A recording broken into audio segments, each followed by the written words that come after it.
На республиканской станции переливания крови испытывают острую нехватку второй положительной группы. Сократилось количество доноров, но сезонно из-за отпусков. Впрочем, запасов пока достаточно, просто их необходимо постоянно пополнять.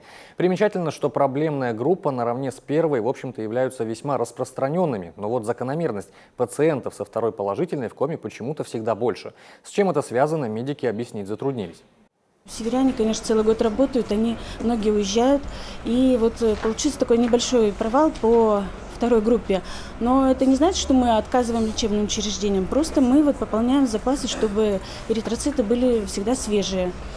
Плюс еще у нас сейчас активно работает криобанк. Эритроциты мы стараемся заморозить и создать какую-то базу именно от одного донора, чтобы потом тем тяжелым больным, которым требуется множественное переливание, именно переливать от одного донора, соблюсти принцип один донор, один реципиент.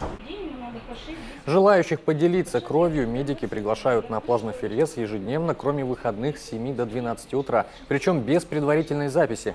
Кстати, отслеживать ситуацию с нехваткой крови доноры могут по так называемому светофору. Он размещен на сайте станции и постоянно обновляется.